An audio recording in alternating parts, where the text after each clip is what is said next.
এই যে এই জানাটা খুললা, এই যে আজকে 4 দিন পরে এখন বিদ্যুৎ গেলে সাপোর্ট দেওয়া যাবে না।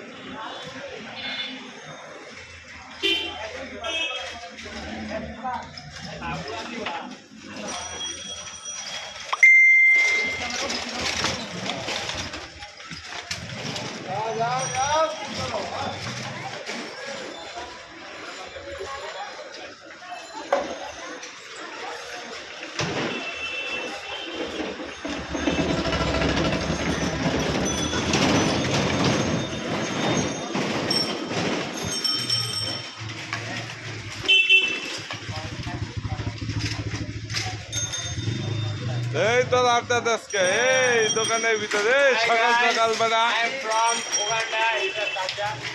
উগান্ডার থেকে আইছে বলতে চাইছ উগান্ডা থেকে হুমায়ুন চটপটিতে আইসা বলছে ফুচকা খাওয়ার লেগা। এই যে জেনারেটর ঠিক করতেছি, জলদি সাপোর্ট দেওয়া যাবো, বিদ্যুৎ থাকে না। বর্তমান স্বাধীন দেশে বিদ্যুৎ অস্বাধীন হয়ে গেছে। এই যে জননেত্রী শেখ হাসিনা যার পরে তো স্বাধীন দেশ আর নাই ভাই। শেখ হাসিনা থাকতো বিদ্যুৎ সবসময় থাকতো। শেখ হাসিনা আমার দেশে বেড়ে করে বিদ্যুৎ কে লেগে আপনার ঘরে এসিও লাগাই দিবে। তার মানে ক্ষমতা আছে, দল ক্ষমতায় যা লাগবো খালি একবার কইবেন, আবার ইনফর্ম করবেন। আচ্ছা ঠিক আছে।